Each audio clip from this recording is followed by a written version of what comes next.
할렐루야. 더평강교회 주일 예배에 오신 여러분을 환영하고 축복합니다. 우리 옆사람과 인사하겠습니다. 당신이 더 행복했으면 좋겠습니다. 네, 여러분이 더 행복했으면 좋겠습니다. 우리 한 번 더 인사할까요? 예수로 충만하세요. 할렐루야. 예수님의 사람들인 우리들은 세상의 어떤 것으로 우리 가운데 가득 차 있다 할지라도 우리 가운데 만족함은 없습니다. 그러나 우리 가운데 예수로 충만했을 때 우리 가운데 하나님이 주시는 은혜로 만족함이 넘칠 줄 믿습니다. 할렐루야. 우리 그런 마음을 가지고 우리 충만 찬양하시겠습니다.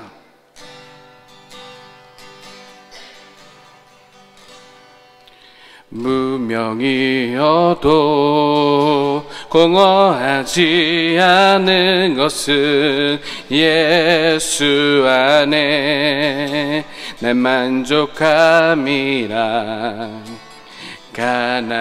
가난하여도 부족하지 않는 것은 예수 안에 오직 나는 부요함이라.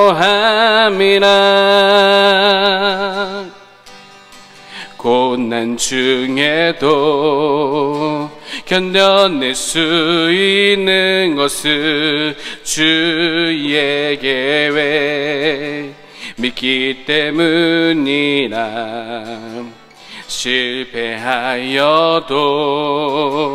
일어설 수 있는 것은 예수 안에 오직 나는 승리함이라. 난 예수로 충만하네. 예수로 충만하네. 난 예수로 충만하네. 영원한 왕 내 안에 살아계시네. 난 예수로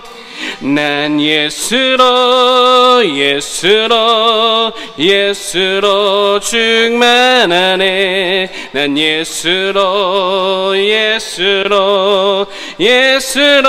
충만하네. 난 예수로 충만하네.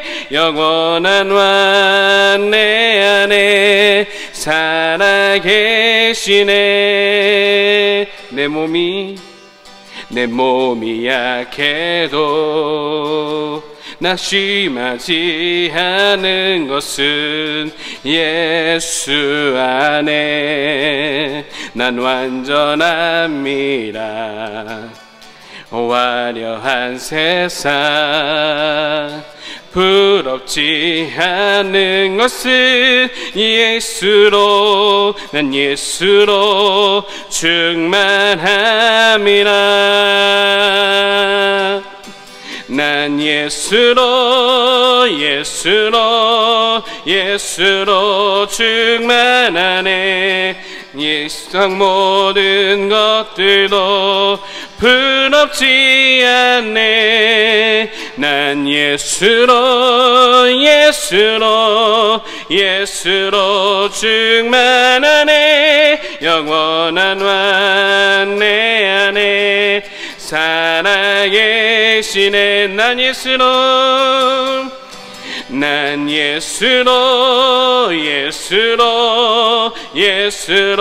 충만하네. 세상 모든 풍파도 두렵지 않네. 난 예수로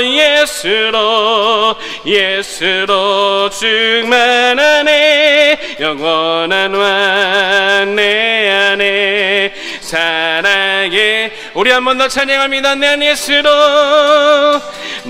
예수로 충만하네. 세상 모든 풍파들도 부럽지 않네. 난 예수로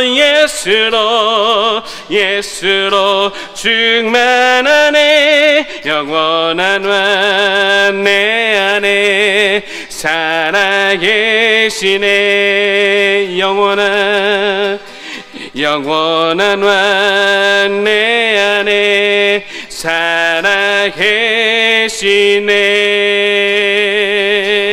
내가 원하는 한 가지, 주님의 기쁨이 되는 것. 내가 원하는 한 가지, 주님의 기쁨이 되는 것. 나 주님의 기쁨 내기 원하네. 내 마음을 새롭게 하소서. 새 부대가 되게 하여 주사.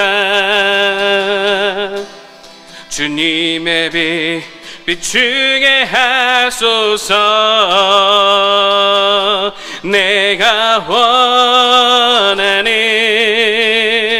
한 가지, 주님의 기쁨이 되는 것. 내가 원하는 한 가지, 주님의 기쁨이 되는 것. 겸손히 내 마음 드립니다. 나의 모든 것 받으소서. 나의 말 깨끗게 씻어주사. 주님의 길로 행하게 하소서. 내가 원하는 한 가지, 주님의 기쁨이 되는 것.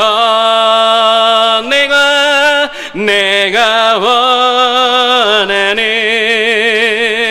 한 가지, 주님의 기쁨이 내가 원하는 것이, 내가 원하는 한 가지, 주님의 기쁨이 되는 것. 주님, 내가 원하는 한 가지, 주님의 기쁨이 우리 가슴에 손을 얹고 내가 원하는 한 가지, 주님의 기쁨이 되는 것. 내가 원하는 한 가지, 주님의 기쁨이 우리 목소리로 찬양합니다. 내가 원하는 한 가지, 주님의 기쁨이 되는 것.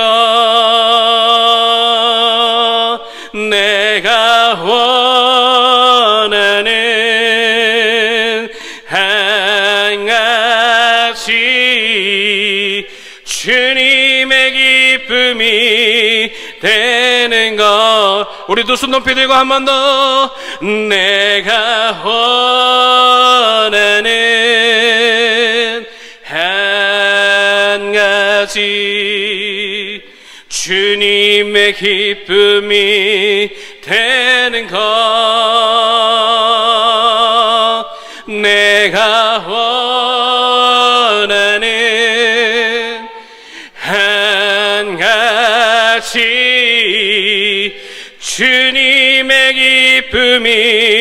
되는 우리 이 시간 그렇습니다. 주님, 우리가 원하는 것은 단 한 가지, 주님의 기쁨 되는 것입니다. 오늘 이 시간 예배 드릴 때 성령님 임재하여 주셔서 성령의 기름 부으신 가운데 하나님과의 관계가 회복되고 우리 가운데 있는 모든 상함들이 회복될 수 있는 예배 연장될 수 있도록 주님 역사하여 주셔서 우리 이렇게 주여 한번 외치고 예배 가운데 성령의 임재를 기대하며 통소로 기도하시겠습니다. 주여,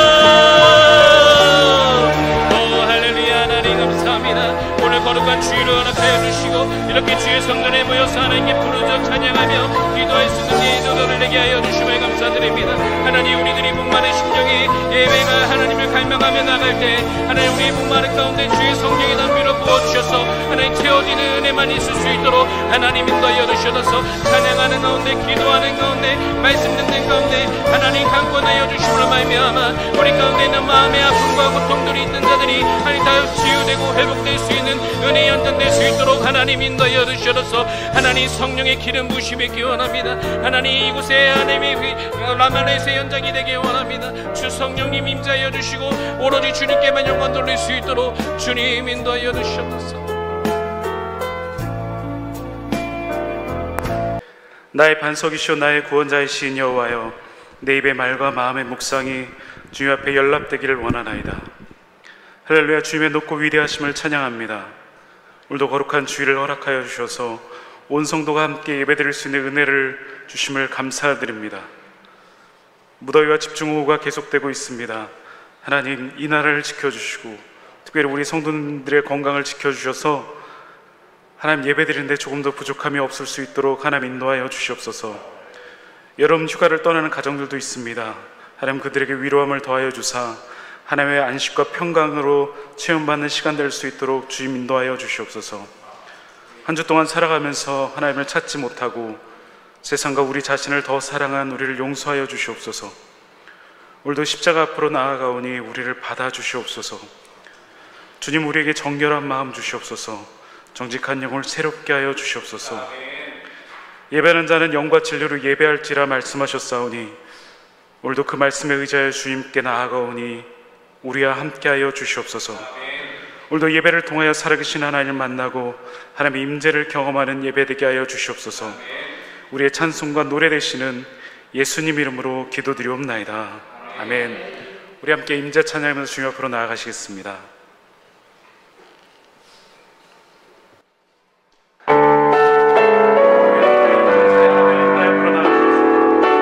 이곳에 오셔서 이곳에 앉으소서.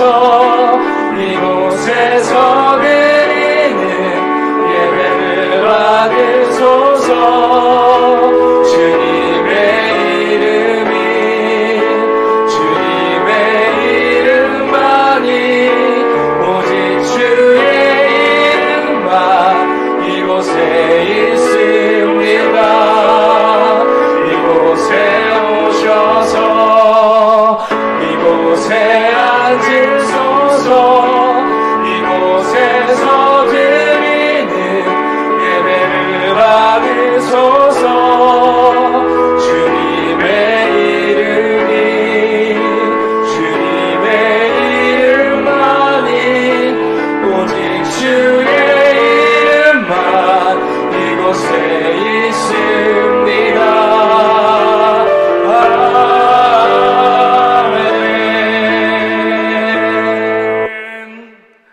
사도신경으로 우리 신앙을 고백하도록 하겠습니다. 덕평강교회는 새 번역된 사도신경으로 고백합니다. 나는 전능하신 아버지 하나님 천지의 창조주를 믿습니다.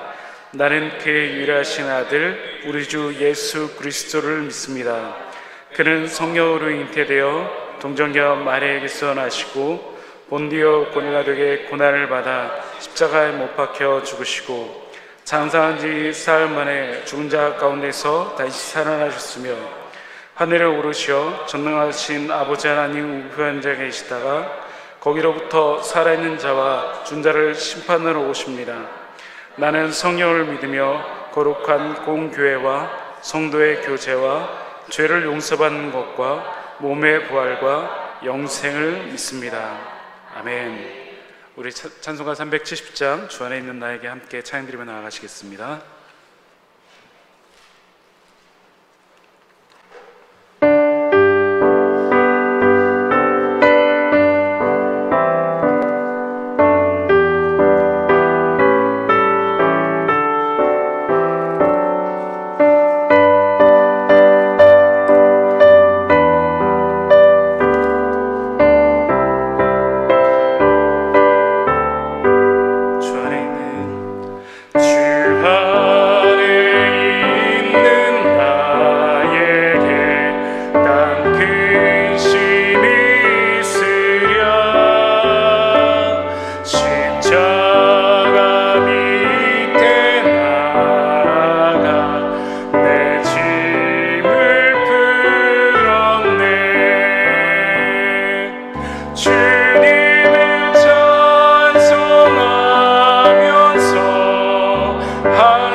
나 주님만 따라가리.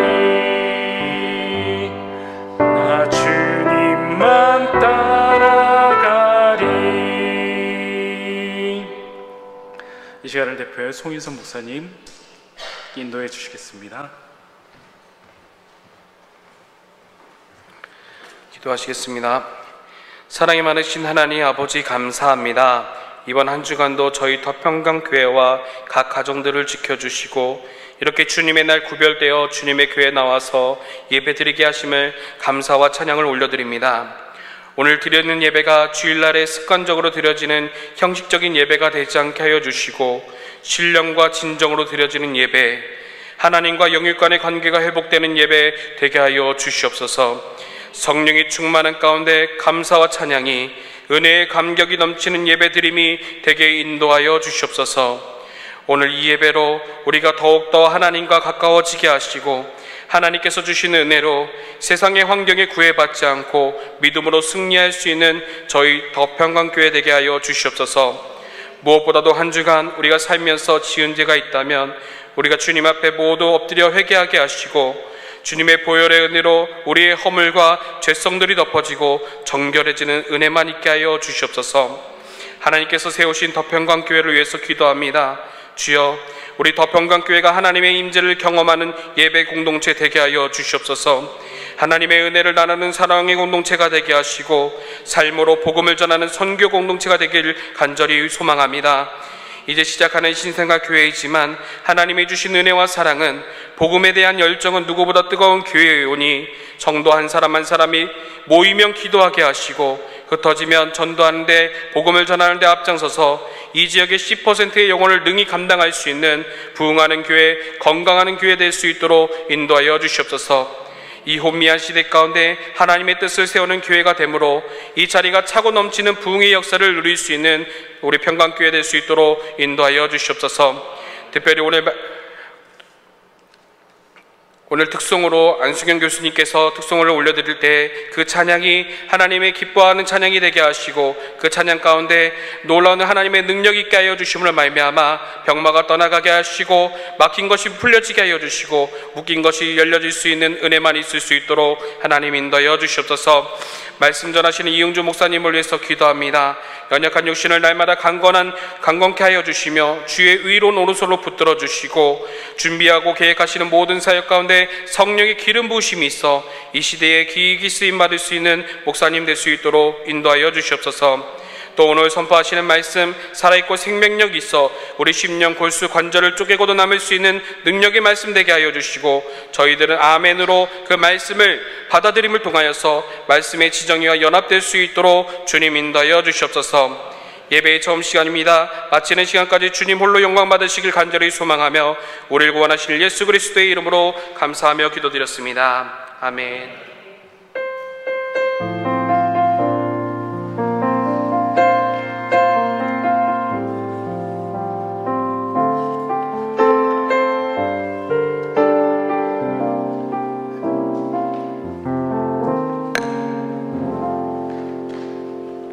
특별한 특송의 시간을 갖도록 하겠습니다. 오늘 특송해 주실 분요, 안수경 교수님은 저희 은사님이시기도 합니다. 중앙대 연극영화과, 연세대학교 연합신학대학원, 그리고 전주대 교수님으로 사역하셨고요. 이탈리아 왕립 아카데미를 졸업하신 분입니다. 저에게 힐링과 은혜를 주셨던 분입니다. 우리가 함께 기도하는 마음으로 듣도록 하겠습니다.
우리 감사 격려의 박수를 한번. 감사합니다.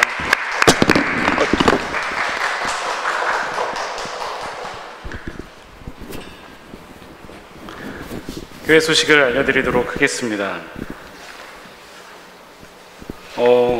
오늘 최수환 교수님, 안수경 교수님 방문해 주셨습니다. 특성으로 섬겨주셔서 감사드립니다. 우리 다시 한번 박수로 하겠습니다. 제가 대학원, 예배음악 대학원 다닐 때 교수님이 많이 지도해 주셨습니다. 덕분에 제 목소리도 회복하고요. 좋은 목소리를 얻게 됐습니다. 새가족반 전체 양육, 찾아가는 양육을 진행 중에 있습니다. 오늘 전체 양육은 새가족반 포챕터 관계 붕괴입니다. 저는 이번 주 금요일, 토요일 공군중학교의 청가부, 청년가족부 여름 수련회를 인도하러 갑니다. 함께 기도해 주시기 바랍니다. 다음 주에는 분당 두레교회 협동 목사님이신 신기호 목사님께서 오셔서 말씀을 전해 주실 예정입니다. 지난주에도 세 분이 방문해 주셨는데 이번 주에 또 방문해 주셨습니다. 감사합니다. 끝나고 저를 꼭 만나 주시기 바랍니다. 나머지 광고는 주보를 참조해 주시기 바랍니다. 우리 함께 하나님의 말씀 보도록 하겠습니다. 오늘 우리에게 주시는 하나님의 말씀은 골로새서 3장 12절부터 17절까지 말씀입니다.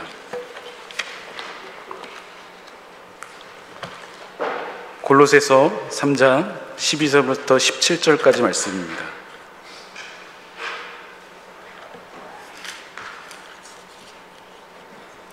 골로새서 3장 12절부터 17절까지 말씀입니다. 신약성경 327면 정도에 있습니다. 우리 한 절씩 교독하여 읽도록 하겠습니다. 제가 먼저 읽겠습니다. 그러므로 너희는 하나님이 택하사 거룩하고 사랑받는 자처럼 긍휼과 자비와 겸손과 온유와 오래 참을 옷 입고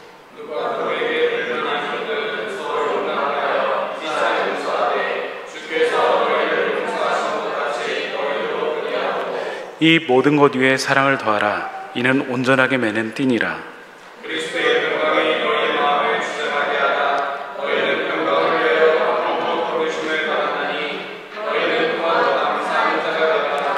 그리스도의 말씀이 너희 속에 풍성히 거하여 모든 지혜로 피차 가르치며 권면하고 시와 찬송과 신령한 노래를 부르며 감사하는 마음으로 하나님을 찬송하고 또 무엇을 하든지 말이나 이르나 다 주 예수 그리스도 이름으로 하고 그를 힘입어 하나님 아버지께 감사하라. 아멘. 우리 옆에 있는 분들과 이렇게 한번 고백해 볼까요? 잘 오셨습니다 라고요. 우리 한 번 더 고백할까요? 사랑합니다 라고요.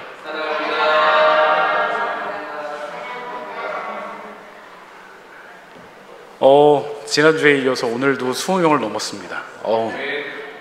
저희 개척교회 사상 제일 많이 오늘 모였습니다. 다음 주에도 잘 부탁드립니다. 여러분이 부르신 자리는 어디인가요? 가정에서는 엄마라는 자리, 부르심, 또 아빠라는 부르심도 있고 우리 부모님에게는 자녀라는 부르심 받았습니다. 또한 직장에서는 직책이라는 또한 부르심이 있습니다.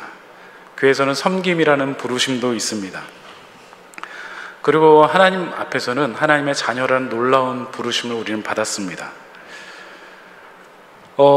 저에게도 여러 가지 하나님께서 부르심을 주셨습니다. 그 중에 저희가 제일 어려워하는 부르심은 무엇일까요?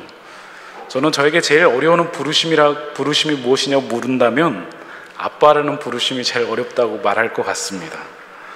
사역이라는 것은 조금씩 배워가면서 또 알아가면서 여러 교회를 경험하면 조금씩 풍성함을 경험도 하고 하나님의 은혜도 경험하지만 아빠는 항상 처음입니다.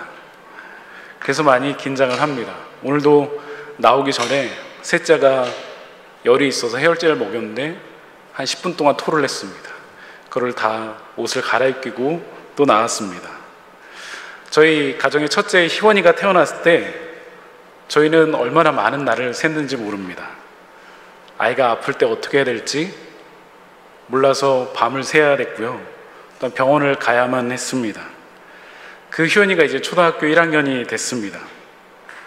희원이는 계속 자라고 있는데 신기하게 엄마 아빠는 계속 자라고 있는 것 같지 않습니다.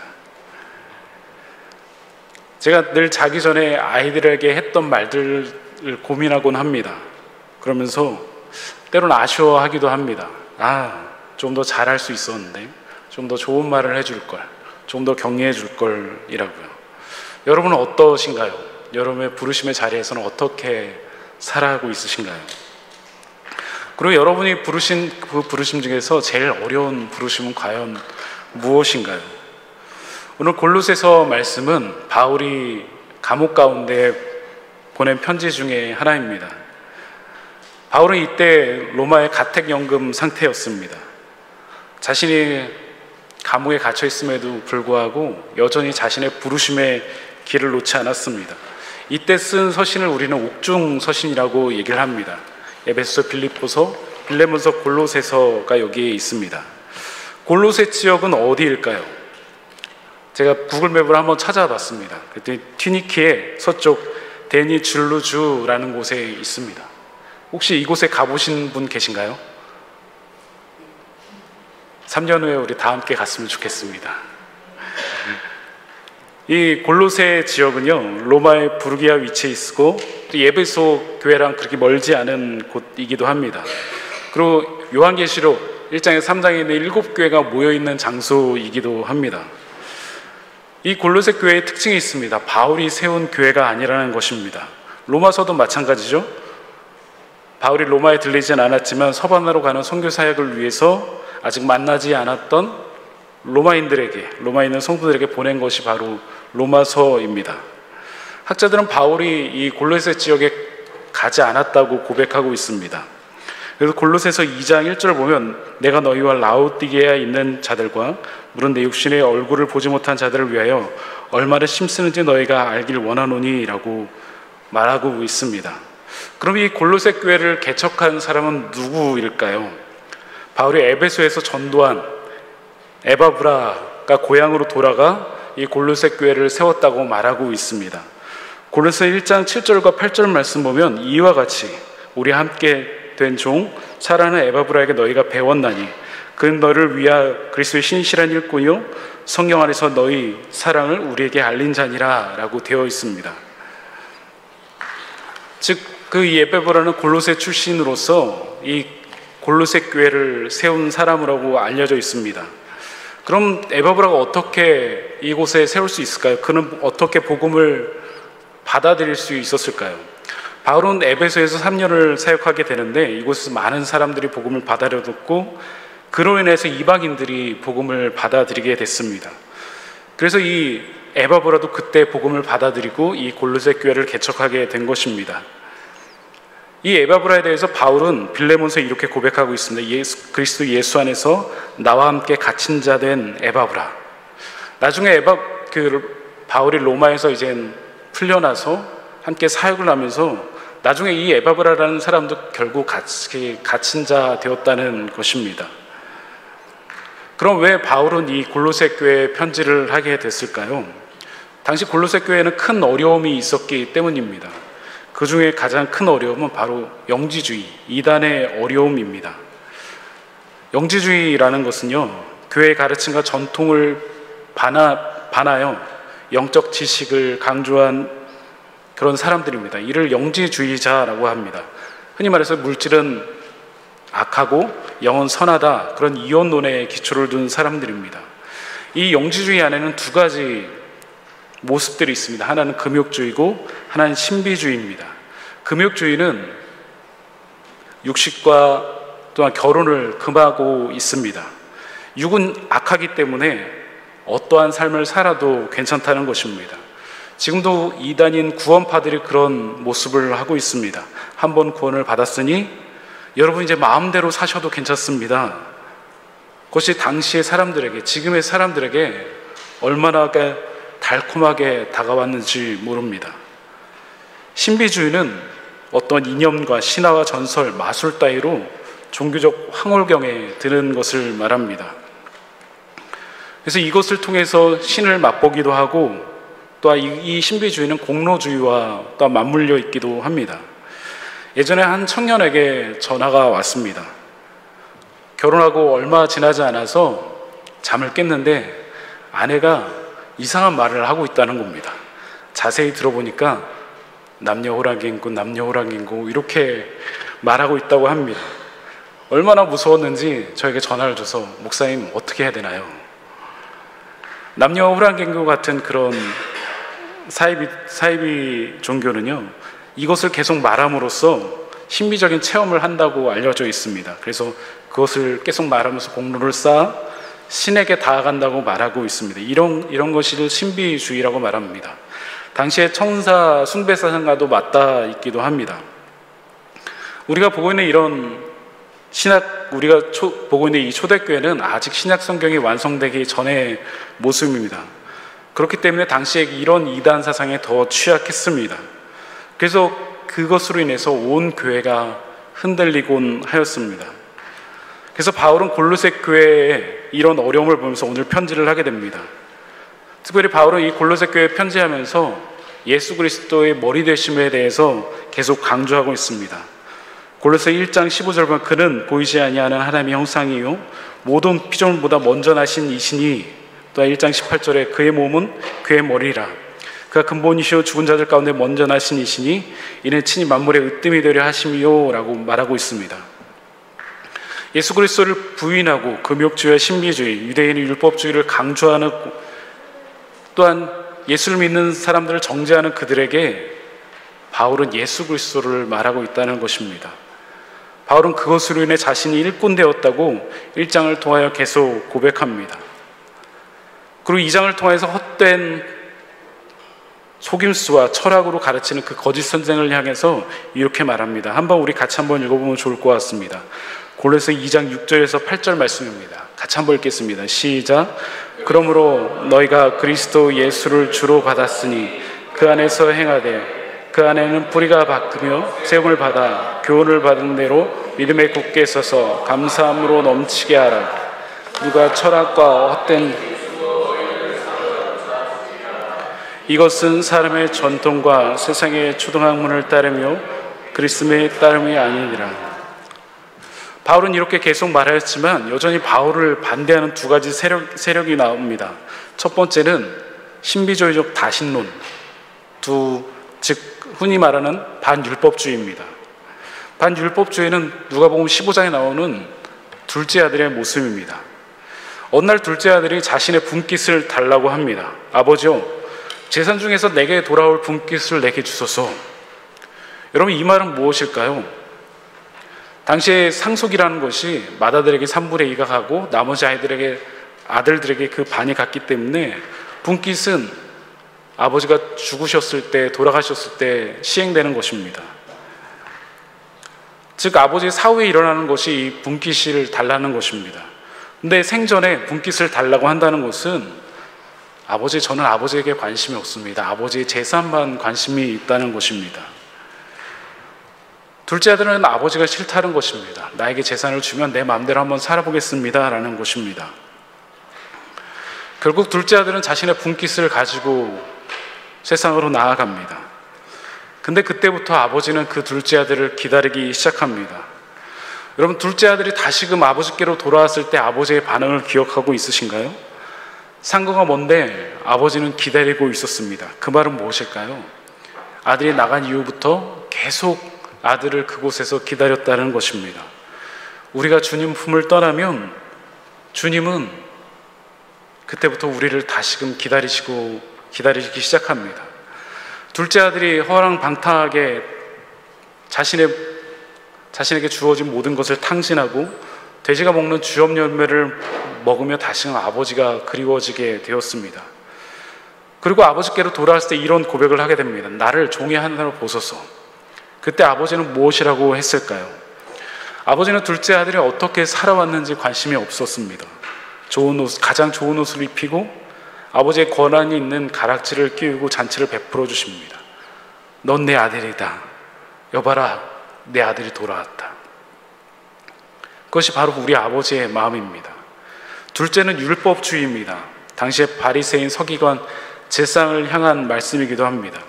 누가복음 15장에 나오는 첫째 아들의 모습이기도 합니다. 둘째 아들이 돌아왔을 때 첫째 아들의 반응은 어땠을까요? 나에게 아무것도 하지 않았는데 잔치를 베풀다니요. 이게 무슨 말입니까? 아버지 거는 이제 다 내 것인데 왜 방탕한 둘째 아들을 위해 쓰세요? 라는 이렇게 고백을 합니다. 헬라어 성경과 원어 성경에는, 특별히 영어 성경에는 이 말이 들어있습니다. Look, 아버지 보세요. 사실 이거는 굉장히 고대 사회에게는 있을 수 없는 말입니다. 존경은 아버지 혹은 아버지요 라고 해야 되는데 이것 보세요 라고 말하는 것입니다. 어른을 공경했던 당시 문화와 전혀 다른 방향이었습니다. 둘째 아들뿐만 아니라 첫째 아들도 여전히 집을 나갔습니다. 이 둘은 당시 이방인들과 유대인들을 대표하고 있습니다. 이것이 반율법주의와 율법주의를 말하고 있습니다. 당시 이 교회 안에는, 또 특별히 초대교회 안에는 이런 문화와 사상들이 교회 안에 자리 잡고 있었습니다. 또한 지금도 그럽니다. 우리는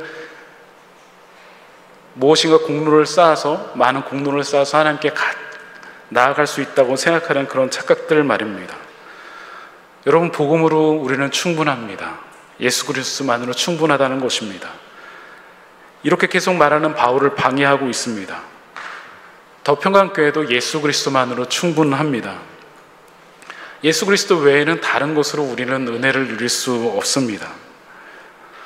저는 이 개척교회의 설레임을 계속 누려가고 싶습니다.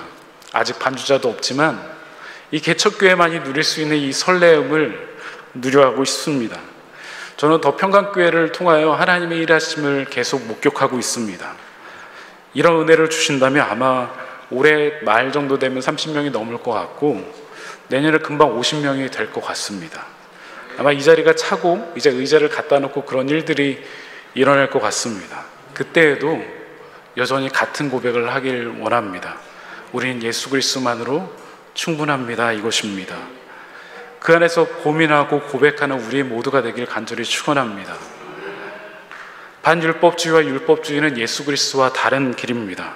우리에게는 단 하나의 이름을 주셨습니다. 사도행전 4절 12절에 다른 이로서는 구원을 받을 수 없나니 천하 사람 중에 구원을 받을 만한 다른 이름을 우리에게 주신 일이 없음이라 하였더라. 아멘. 그렇다면 우리는 과연 어떻게 살아가야 될까요? 바로 골로새 3장을 통하여서 그리스도인들이 어떻게 고민하고 또한 살아가야 되는지를 권면합니다. 오늘 본문은 이렇게 고백합니다. 그러므로 너희는 하나님이 택하사, 첫 번째 택한 자로 살아가는 것입니다. 기독교는 다른 종교와 다르게 놀라운 특징이 있는데 그것은 바로 하나님이 우리를 찾아오신다는 것입니다. 하나님은 우리 가운데 찾아오셨다는 것입니다. 여러분, 요즘 가장 핫한 예능 중에 하나가 나는 솔로다, 돌 싱글즈라는 만남을 주선하는 그런 프로그램입니다.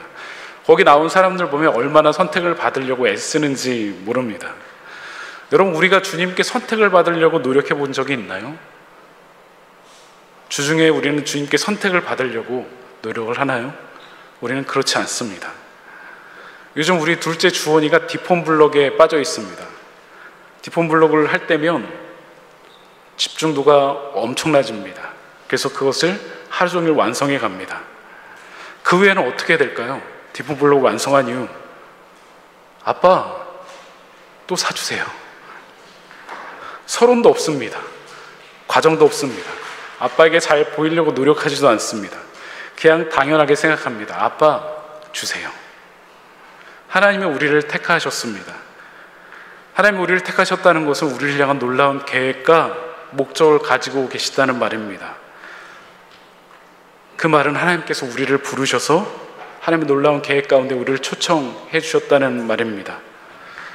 그 자리가 어떤 자리든 하나님이 책임지신다는 것입니다. 제가 처음에 언급했던 것처럼 아빠의 자리, 엄마의 자리, 자녀라는 자리, 직장에서의 그 자리, 가장 중요한 하나님의 자녀라는 그 부르심 모두 하나님이 책임져 주시는 자리입니다. 그 하나님 우리를 그곳으로 부르셨습니다. 왜 그곳으로 부르셨을까요? 두 번째, 골로새 3장 12절 말씀 보면 거룩한 자로 살아가라고 부르셨습니다. 오늘은 교회가 세워지다의 7번째 설교입니다. 여러분, 두 번째 고린도 교회에 편지하면서 고린도 교회 성도들에게 뭐라고 말했죠? 바울은 고린도 교회 성도들을 향하여서 그리스도 예수 안에서 거룩화된 자들 부르며 또한 성도라고 말하였습니다. 그 지역은 당시에 가장 음란하고 이방신을 가장 잘 섬기던 지역이었습니다. 그런 도시의 시민이었고 천하고 멸시받던 사람이었고 또한 이방인이었지만 그리스도 안에서 거룩화된 자들이라고 말합니다. 우리가 보기에는 고린도 교회가 우리의 삶이 아무리 살펴봐도 거룩해 보이지 않습니다. 한 주간의 삶을 살펴보면 우리는 성도라고 말하기 부끄러울 때가 한두 번이 아닙니다. 수많은 문제들 앞에 우리는 영광스러워 보이지도 않습니다. 그런데 왜 사도 바울은 그들을 향해 성도, 거룩하게 된 사람들이라고 말할까요? 그 이유는 그들이 그리스도 예수 안에 있었기 때문입니다. 그리스도 예수 안에 있다는 것은 십자가의 보혈 안에 그들이 감춰져 있다는 말입니다. 다시 말해 그리스도인들은 또 고린도인들은 그리스도께서 자신의 보혈로 값을 주고 산 사람들이라는 것입니다. 그리스도를 말미암아 거룩하게 된 교회라는 것입니다. 여전히 부족하고 부정함에도 불구하고 그들을 향해 성도라고 말합니다. 왜냐하면 그 부르심에는 하나님의 놀라우신 목적과 뜻이 곳에 담겨져 있기 때문입니다. 세상이 우리를 갈길갈길 찢겨놓고 때론 무너지고 넘어질지라도, 우리의 연약함과 악함이 매일매일 드러날지라도 우린 여전히 교회이고 그리스도로 거룩해진 성도라는 것입니다. 그래서 우리가 이 땅의 소망이고 희망입니다. 그리고 마지막 보루이기도 합니다. 보이는 교회가 아니라 바로 여러분 말입니다. 세 번째, 사랑받은 자처럼 살아가라고 부르셨습니다. 여러분, 우리가 얼마나 사역할 수 있을까요? 우리가 하나님을 사랑하는 만큼 사역할 수 있을 것 같지만 그렇지 않습니다. 우리는 하나님께 사랑받은 만큼 사역할 수 있습니다. 그래서 교회를 통해 이 하나님의 사랑이 계속 흘러가야 됩니다.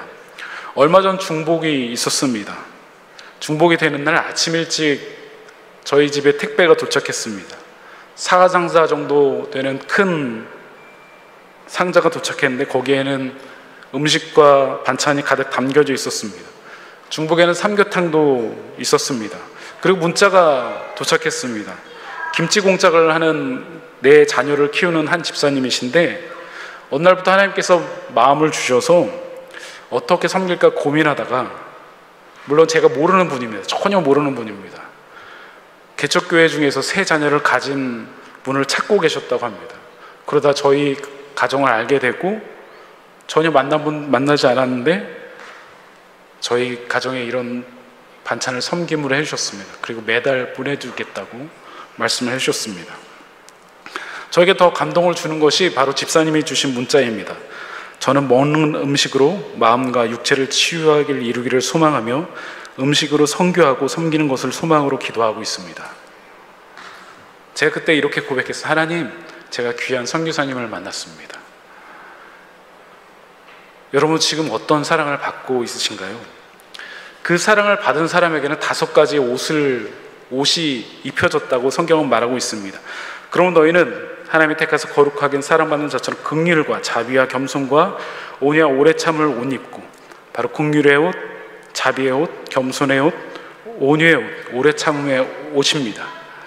이 옷을 입은 사람에게는 3가지 특징이 나타난다고 합니다. 첫 번째가 바로 용서하는 것입니다. 골로새 1장의 시작이 바로 하나님께서 우리를 위해 용서하신, 즉 속량하신 것이라고 말합니다. 우리를 죄로부터 자유케 하신 것에부터 말씀하고 있습니다. 용서는 교회와 하나님의 나라의 중요한 특징 중에 하나입니다. 하나님의 나라는 용서의 나라입니다. 용서받고 용서를 구하는 것이 바로 하나님의 나라입니다. 제가 아이들을 키우면서 매번 아쉬워하고 때론 후회하고 매번 실패하지만 저는 아이들에게 먼저 말하는 것이 있습니다. 시원아, 주원아, 아빠가 잘못했어. 아빠가 시원이, 주원이 마음을 잘 몰라줬어. 아빠를 용서해 줄래? 라고 말하는 겁니다. 제가 아내한테도 자주 얘기합니다. 여보, 저를 용서해 주세요. 집을 나가지 말아주세요. 라고 이렇게 말을 합니다. 여러분, 용서하고 용서받는 나라가 하나님의 나라입니다. 용서받고 용서하는 공동체가 바로 교회입니다. 여러분, 주기도면요 어떻게 끝나죠? 나라와 권세와 영광이 영원히 아버지께 있사옵나이다. 아멘. 이렇게 끝나죠. 그런데 이 다음에 2절이 같은 단락으로 묶여져 있습니다. 너희가 사람의 잘못을 용서하면 너희 하늘 아버지께서 너희 잘못을 용서하시느니와 너희가 사람의 잘못을 용서하지 아니하면 너희 아버지께서 너희 잘못을 용서하지 아니하시리라. 주님이 가르쳐준 기도의 끝은 바로 용서입니다. 사실 저에게도 용서하기 어려운 사람이 있습니다. 생각만 해도 마음이 아프고 때론 화도 나는 그런 사람입니다. 그런데 그 사람에게도 복음이 여전히 필요합니다. 7번뿐 아니라 7번씩 70번까지 용서해야 할지도 모릅니다. 그래서 오늘 본문에 이렇게 말합니다. 13절에 보면 누가 누구에게 불만이 있거든 서로 용납하여 피차 용서하되 주께서 너희를 용서하신 것 같이 너희도 그리하고. 여러분, 여러분에게 가장 용서하기 어려운 사람이 누구이십니까? 옆을 한번 쳐다봐 주시기 바랍니다. 혹시 그분이십니까? 어쩌면 가장 용서하기 어려운 사람은 가장 가까운 사람인지도 모릅니다. 가족이고 아내이고 남편이고 부모이고 자녀일지도 모릅니다. 때론 가까운 교회 성도일 때도 모릅니다.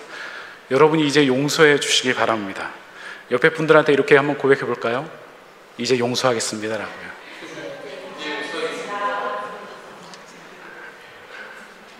그 5가지 옷을 입은 두 번째 특징은 사랑하는 것입니다. 사랑은 추상적인 것이 아닙니다. 사랑은 항상 동사입니다. 고린도전서 13장에 보면 수많은 사랑에 대해서 나오는데 여기서 나오는 품사들은 모두 다 동사로 되어 있습니다. 맞는 사람, 마음이 맞는 사람을 사랑한다고 해서 우리는 사랑이라고 말하지 않습니다. 사랑이 없으면 아무것도 아니라고 성경은 증언하고 있습니다. 사랑은 나랑 도저히 맞지 않는 사람을 환대하는 것입니다. 환대라는 말 안에는 이것이 담겨져 있습니다. 내 이웃을 내 자신과 같이 사랑하라. 그래서 사랑은 율법의 완성이라고 말합니다. 바울은 로마서에 이렇게 편지합니다. 피차 사랑의 빛 외에는 아무에게든지 아무 빛도 지지 말라. 남을 사랑하는 자는 율법을 다 이루었느니라. 간음하지 말라, 살인하지 말라, 도둑질하지 말라, 탐내지 말라 한 것과 그 외에 다른 계명이 있을지라도 내 이웃을 내 자신과 같이 사랑하라 하신 그 말씀 가운데 다 들었느니라. 사랑은 이웃에게 악을 행하지 아니하나니 그러므로 사랑은 율법의 완성이니라. 우리 옆에 분들한테 한 번 더 고백해 볼까요? 사랑합니다 라고요. 우리 한 번 더 고백해 볼까요? 제가 오늘 저녁 사겠습니다.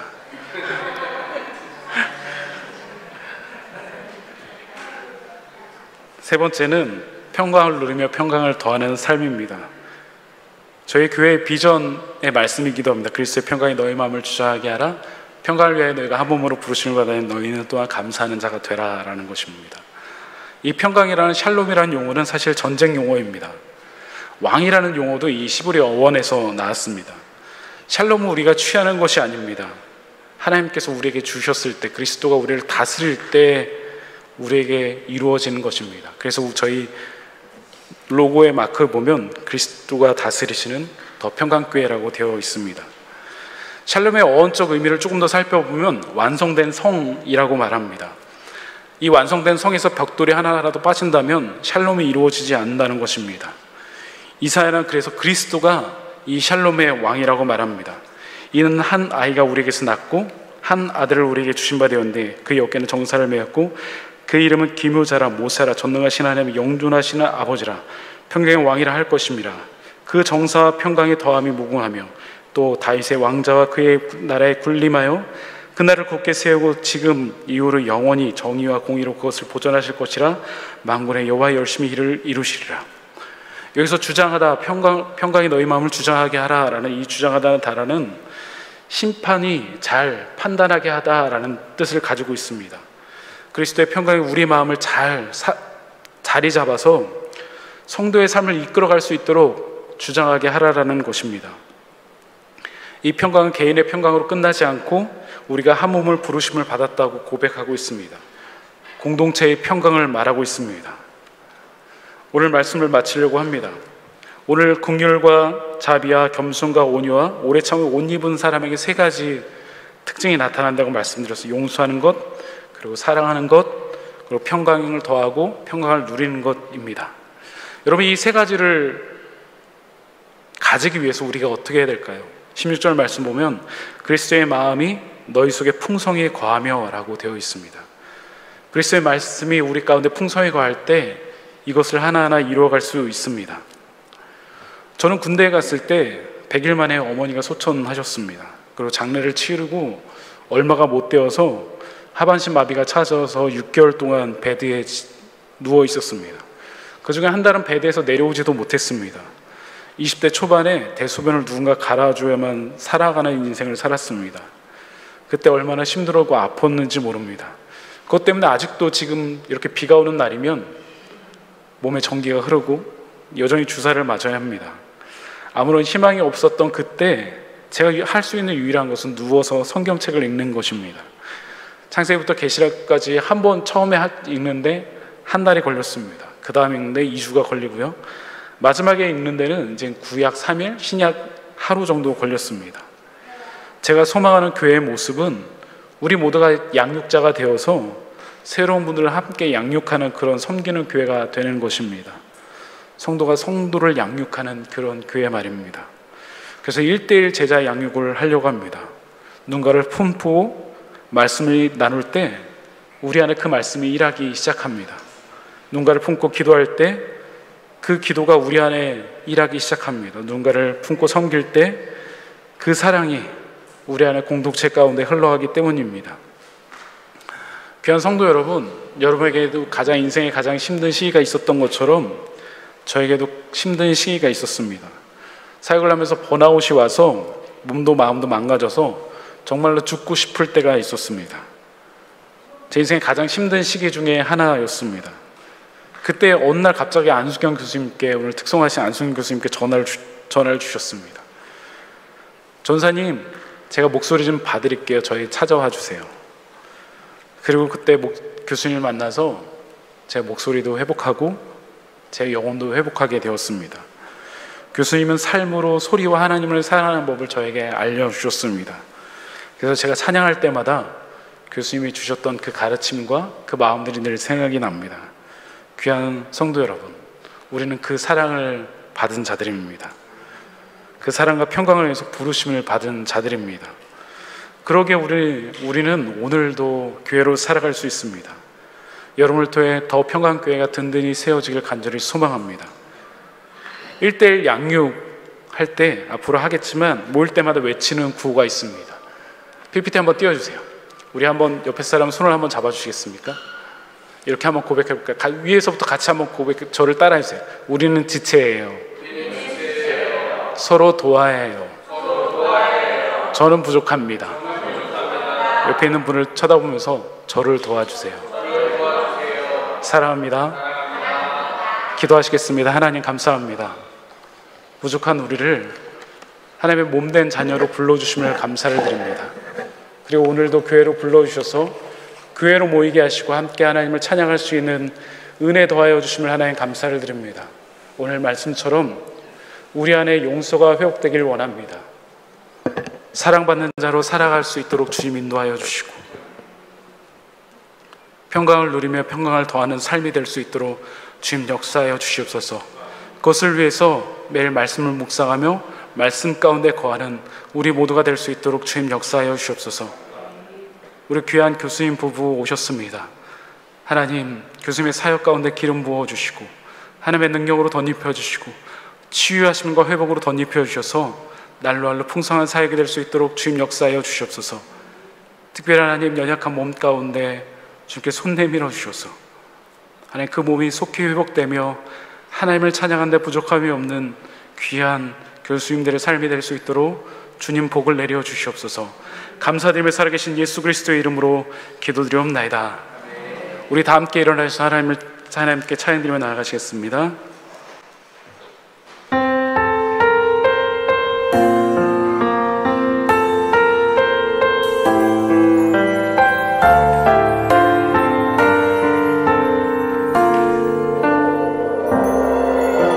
따스한 성령님, 따스한 성령님,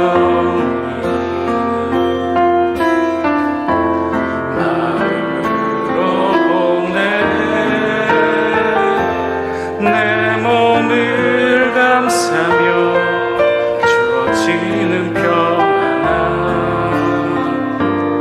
만족함을 느끼네. 우리 한 번 더요. 따스한 성령님, 마음으로 보내 내 몸을 감싸며 주어지는 평안함, 만족함을 느끼네. 부르신 곳에서 난 예배 안에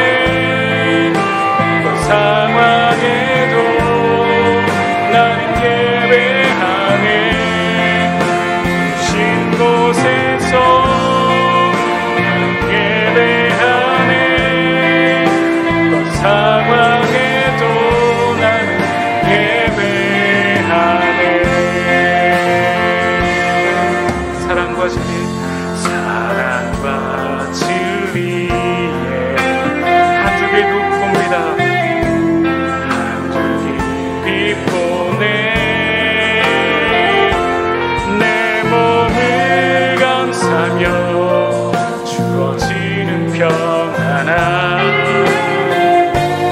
그 사랑을 느끼네. 부신 곳에서 예배 안에 상황에도 난 예배하네. 부신 곳에서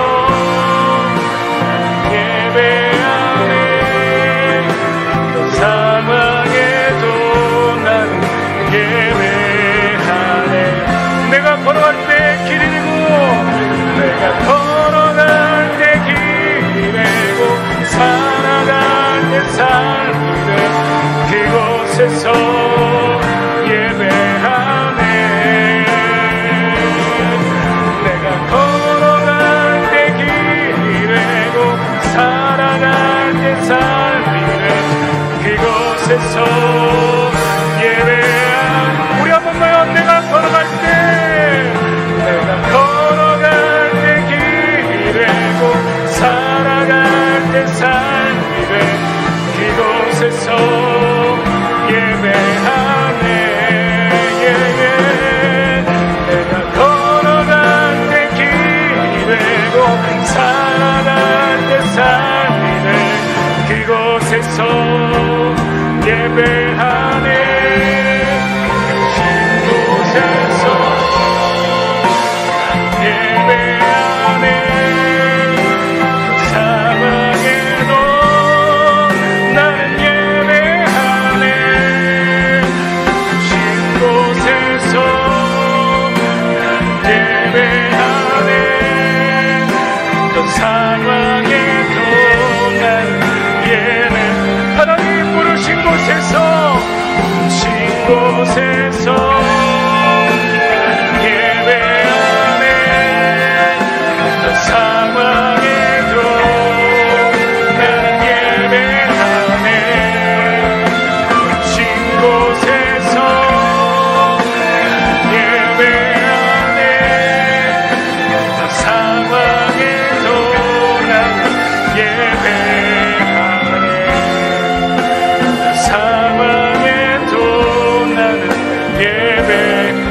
어떤 상황에도, 어떤 상황에도 난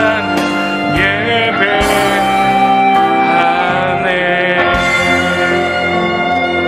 우리 시간 간절히 기도하며 하나님 나아가길 원합니다.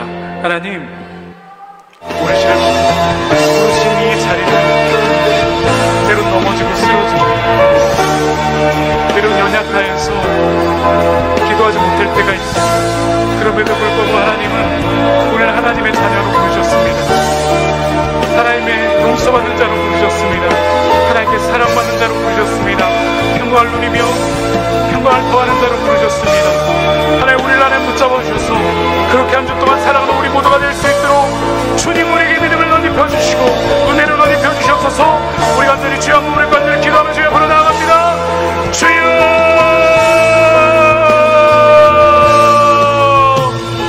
감사를 드립니다. 하나님 그렇습니다. 우리 어떤 상황에도 하나님을 바라보며 나아가는 우리 모두가 될 수 있도록 하나님 인도하여 주시옵소서. 하나님, 도저히 내 힘으로 용서할 수 없습니다. 하나님, 말할 수 없습니다. 하나님, 우리에게 믿음을 덧입혀 주셔서 우리를 용서해 준 것 같이 용서할 수 있는 은혜를 베풀어 주시길 원합니다. 우리가 사랑하는 자를 이번 한 주 동안 사랑할 수 있도록 하나님 인도하여 주시길 원합니다. 평강에 주장하는 삶을 살아갈 수 있도록 우리 안에 붙잡아 주시길 원합니다. 그러기에 말씀을 묵상하며 말씀대로 사용할 수 있는 우리 인생들 되어질 수 있도록 주님 역사하여 주옵소서.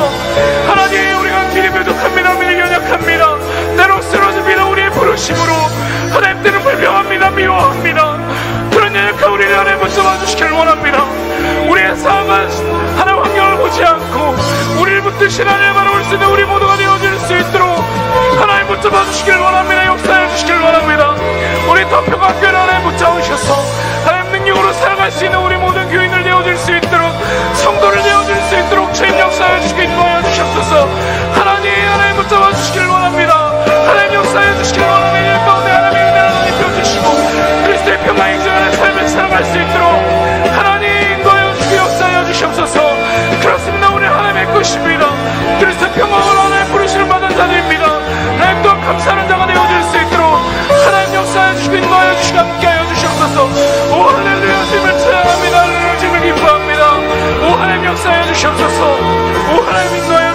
원합니다. 오 하나님 인도해 주시길 원합니다.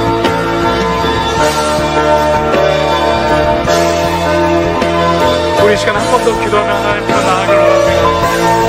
우리 귀한 교수님의 삶을 위해 함께 기도하길 원합니다. 특별히 최소한 교수님의 건강을 위해 기도하길 원합니다. 하나님 그 몸 만져주시옵소서. 이전보다 하나님 더 강동케 하옵시고 하나님을 찬양하는 부족함이 없어질 수 있도록 그 모든 세포들이 근육들이 신경들이 살아날 수 있는 놀라운 역사로 함께하여 주시고 주님 치유하여 주시옵소서. 우리 한번 더 주여 부르고 한자리 기도하며 나갑니다. 주여 하나님 치유하여 주시기를 원합니다. 하나님 만져주시기를 원합니다. 하나님의 귀한 주의 이하는 의시간 치유하여 주시기를 원합니다. 하나님을 찬양하는데 조금 부족함이 없을 수 있도록 하나님 만져주시기를 원합니다. 영원한 하나님 치유하신 하나님 임재하여 주시기를 원합니다. 하나님 역사하여 주시옵소서. 하나님 귀한 교수님의 삶을 만져주시고 하나님 건강을 하나님 치유하여 주사 하나님 이전보다 더 건강케 하나님을 찬양하는데 부족함이 없을 수 있도록 주님 치유하여 주시기를 원합니다. 하나님 만져주시기를 원합니다. 만져주시기를 원합니다. 주여 오늘 말씀에 의지하여 간구하며 기도하며 나아갑니다. 의리 역사는 간구를 힘있게 나고 말씀하셨사오니 하나님 우리의 모든 약함을 담당하신다고 약속하셨사오니 오늘도 말씀에 의지하여 기도합니다. 주님 치유하여 주시옵소서. 주의 영상을 비춰주시고 하나님 만져주사 아버지는 교수님의 삶이 나를 풍성해질 수 있도록 하나님 역사를 주기도 하여 주시옵소서. 하나님 치유하여 주시옵소서. 여기 오는 방문한 자들마다 하나님의 치유하심을 경험할 수 있도록 하나님 인도하여 주시고 함께하여 주시길 원합니다. 하나님 만져주시길 원합니다. 하나님 은혜를 풀어주시길 원합니다. 하나님 붙잡아 주시길 원합니다. 오 하나님 붙잡아 주시길 원합니다. 아버지 역사해 주시길 원합니다. 하나님 감사를 드립니다. 오늘도 예배 가운데 임재하여 주시고 말씀하여 주시면 하나님 감사를 드립니다. 하나님 이 시간 간절히 간구합니다. 우리 교수님의 삶을 만져주시고 하나님 연약한 몸 가운데 치유하여 주시길 원합니다. 주님께서 하실 수 있사오니 피 묻은 손으로 안수하여 주사 그 모든 몸이 회복되어질 수 있도록 하나님 인도하여 주시옵소서. 평생도록 하나님을 찬양하는데 부족함이 없는 삶이 되어질 수 있도록 주님 역사하여 주시옵소서. 우리의 마음과 정성을 하나님께 올려드립니다. 쓰이는 예물마다 하나님의 놀라운 역사가 일어날 수 있도록 주님 역사하여 주시옵소서. 새로운 청년이 방문하였습니다. 그의 삶을 하나님 붙잡아 주시고 그의 삶 가운데 하나님의 놀라운 일하심을 경험할 수 있는 삶이 될 수 있도록 주님 역사하여 주시옵소서. 오늘도 하나님 많은 기도 제목을 가지고 왔습니다. 주님께서 하시오매 응답하여 주시고 응답하시는 하나님을 만나는 이번 한 주 되어질 수 있도록 주님 역사하여 주시옵소서. 이제는 주 예수 그리스도의 은혜와 하나님의 사랑과 성령의 역사하심과 교통하심이 오늘도 용서하는 자들에게 사랑하는 자들에게 평강을 누리며 평강을 더하는 모든 우리 성도들에게 이제부터 영원까지 함께 하시기를 간절히 축원하옵나이다. 아멘.